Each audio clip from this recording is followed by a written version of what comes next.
받을 수 있는 건 받아놓자. 아까우니까 놔두자. 나는 이런 생각을 하면서 물건을 쌓아두던 맥시멀리스트였다.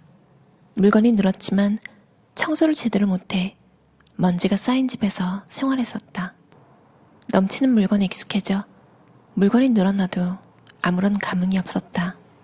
하지만 물건이 눈에 띄면 나도 모르게 스트레스가 쌓여갔다. 물건 관리에 시간과 노력을 쏟는 생활이 싫었다. 홀가분해지고 싶다는 바람에 무소유의 삶, 미니멀리스트를 꿈꾸게 됐다.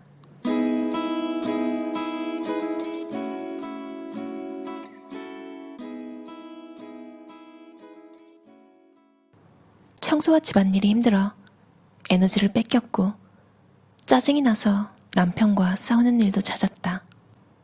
물건이 많아서 지금 살고 있는 집보다 작은 집으로는 절대 이사할 수 없다고 생각했다. 게다가 넓은 집에 비싼 임대료를 내기 위해 쉴 새 없이 일해야 한다는 불안감을 느꼈다. 감당할 수 없는 양의 물건에 둘러싸여 인생이 정취됐던 것이다. 가진 것과 생활에 필요한 경비를 최소한으로 줄여 언제 어디로든 이사할 수 있게 홀가분해지고 싶다며 물건을 하나둘씩 버리자 나처럼 맥시멀리스트였던 남편도 영향을 받아 무소유의 삶에 흥미를 가지기 시작했다. 홀가분해지고 싶다. 맥시멀리스트였던 내가 홀가분해지고 싶다고 느낀 건 회사를 그만두고 싶어서였다. 물건을 줄이고 생활을 유지하는 데 드는 비용을 최소화해 언제 어디로든 이사할 수 있을 만큼 홀가분해지고 싶었다. 잠시 일하지 않아도 된다는 위안이 필요했던 것 같다.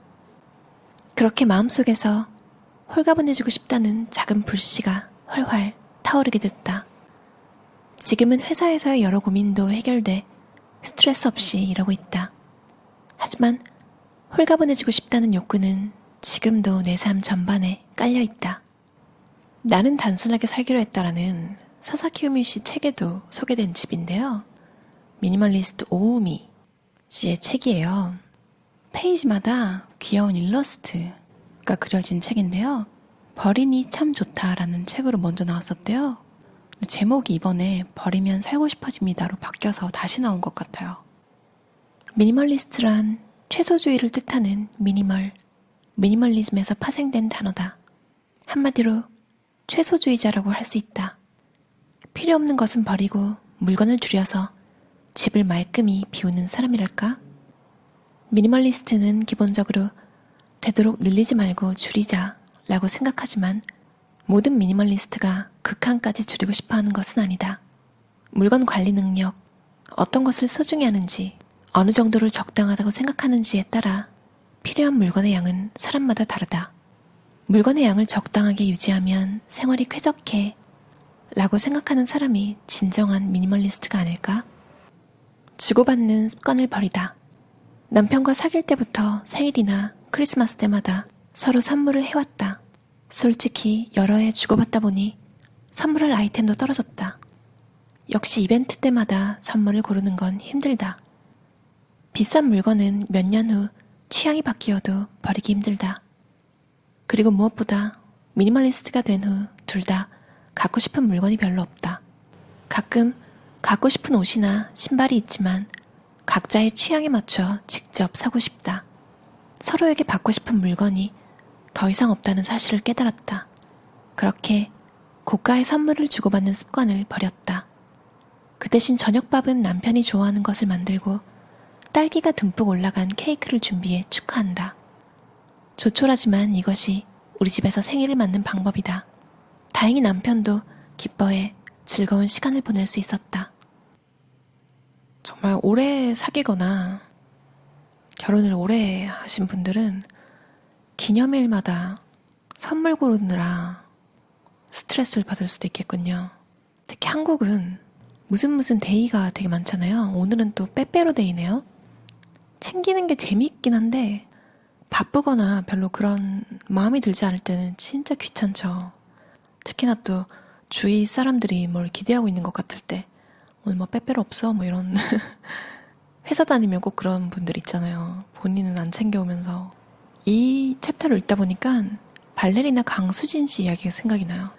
강수진 씨 남편이 요리 같은 거 엄청 잘해주고 그런 걸로 좀 유명하시잖아요. 근데 평소에 아주 잘하니까 생일이 뭐 별반 특별할 게 없는 거예요. 뭔가 생일이 아니 평소에 이렇게 잘하면 생일은 어떨까? 이런 생각이 들 수도 있는데 매일매일이 생일 같기 때문에 생일과 평일이 구분이 없다는 말이 되게 기억에 남네요. 그쵸. 사실 생일에 뭐 특별하게 해봐야 헐리우드 셀레브리티도 아니고 호텔 빌려서 막 파티하는 그런 것도 아니고 조금 더 맛있는 거 먹고 하고 싶던 곳, 가고 싶던 곳 가는 그런 게 되게 흔하잖아요. 근데 강수진 씨처럼 매일매일을 생일처럼 사는 건 어떨까? 미니멀리즘으로 시간과 여유, 돈이 늘어나잖아요. 매일매일을 생일처럼 사는 것 정말 좋은 것 같아요. 선물은 소비하고 사라지는 것으로 누구나 한 번쯤 선물로 고민해봤을 것이다. 정리정돈을 할 때면 좋아하지 않는 선물인데 버려도 될까? 라는 생각을 하게 된다. 받았을 당시의 기분을 기억하기 위해 사진을 찍고 버린다는 의견이 미니멀리스트 사이에서는 대세다. 그렇다면 언젠가 버릴 물건을 선물하는 것은 의미가 없지 않을까? 지인에게 줄 선물은 나중에 버릴 대상이 되지 않는 것, 먹거나 사용해서 소비할 수 있는 것, 자기가 사지는 않지만 받았을 때 기분 좋은 것을 고른다. 아무것도 하지 않아도 마음이 편하다. 온천을 좋아하는데 특히 낮에 노천탕에 들어가 있는 것을 정말 좋아한다. 전망이 좋은 곳이면 더더욱 좋다. 노천탕에서 먼 산을 바라보고 있으면 무념무상이 된다. 오래 있어 정신이 살짝 멍해지면 다리나 팔을 밖으로 내놓는다. 일이 바빠 몸도 마음도 피곤할 때는 이렇게 아무것도 하지 않는 시간이 필요하다. 마사지사가 두통의 원인은 어깨와 목이 결리기 때문이다 라고 해서 어깨와 목 코스를 20분 동안 받았다. 마사지가 끝나니 놀랄 만큼 머리가 개운해졌다. 일이 바쁘면 아무 생각 없이 멍하니 있을 시간을 갖기 어렵다. 그러면 몸도 마음도 피곤해진다. 아무것도 하지 않는 것은 무척 사치스러운 시간 사용법이다. 정기적으로 이런 시간을 갖고 싶다. 저도 일하다가 너무 뻐근해서 점심 빨리 먹고 어깨 마사지 15분짜리 받으러 갔던 기억이 나네요. 특히 요즘 컴퓨터 많이 사용하셔서 거북목부터 손목의 터널 증후군까지 자주 풀어주지 않으면 뭉쳐서 정말 힘든 날이 있잖아요. 저는 요즘에 돌로 된 괄사를 하나 사용 중인데요. 원래는 돌이 박혀있는 이렇게 롤러 같은 거 있잖아요. 얼굴에 붓기 빼는. 그거를 사용하다가 한 에어비앤비에 놓고 와버렸어요. 근데 그 주인 아주머니가 그걸 가지고 싶어 하기도 하셔서 그냥 뭐 놓고 온 셈 치고 새로 구입한 건 이제 괄사. 그냥 납작하게 아무 이음새도 없는 걸 딱 하나 그것만으로 온 몸에 다 사용하고 있는데요. 쇄골이나 턱, 목 뒤, 종아리 뭐 그냥 약간 뭉치고 뻐근한 곳에는 다 문질러주면 정말 시원하더라고요. 여러분도 혹시 마사지하는 효과적인 방법이 있으면 좀 알려주세요. 요가링이 그렇게 시원하다는데 아직 안 써봤거든요. 궁금하네요. 미니멀리스트가 되어서 좋아진 점. 물건이 넘쳐나게 살 때에는 쉬는 날에도 그저 소파에 누워 시간을 보내다가 저녁이 되면 오늘도 아무것도 못했다며 자신을 비하하기 시작했다. 전에는 남편과 주로 집안일 분담 때문에 싸웠다. 하지만 지금은 물건이 줄어 정리라는 작업이 필요 없어졌기 때문에 청소가 무척 편해졌다. 우리 부부에게 집안일은 스트레스 그 자체였다. 남편에 대한 화가 쌓이는 것도 집안일 때문인 경우가 많았다. 같은 집안일인데도 180도 다른 기분으로 할 수 있게 되자 남편과 싸우는 일도 눈에 띌 정도로 줄었다. 벗어놓은 양말은 바로 치우고 식기도 음식을 다 먹으면 바로 싱크대에 가져간다. 항상 깨끗하게 치우니 짜증이 나지 않는다. 기분 좋게 보낼 수 있는 시간이 늘어난 기분이 든다. 어떠셨나요?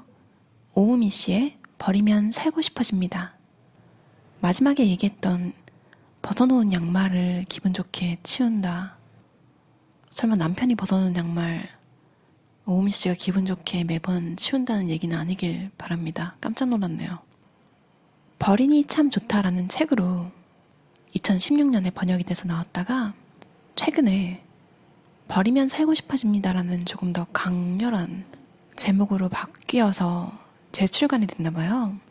내용은 똑같은 것 같아요. 그래서 어떤 분이 불평을 해놓으셨더라고요. 같은 책인 줄 알았으면 안 샀을 거라고. 저도 스콧 아담스 책을 혹시나 개정판에 조금 더 내용이라도 붙었을까 싶어서 샀더니 그냥 번역가만 바뀐, 그래서 좀 실망했던 기억이 나서 그분 마음도 이해가 가요. 혹시 버리니 참 좋다라는 책을 가지고 계신 분들은 또 안 사셔도 될 것 같아요. 저는 예전에 버리니 참 좋다를 본 적은 없고요. 그냥 개정도 된 마당에 한번 읽어보자 싶어서 샀어요. 예전에 혹시 어릴 때 일본 잡지 같은 거 유행할 때 혹시 기억하시나요? 논노나 세븐틴 뭐 이런 거, 그런 시절을 기억하시는 분이라면 추억도 좀 새록새록 생각이 나고 가볍게 재미있게 읽기 좋은 책 같아요. 일러스트도 기분 좋아지는 느낌이라서 보기 편해요. 원래 이 부부가 땅을 사서 단독주택을 지으려고 했대요. 물건이 많아가지고.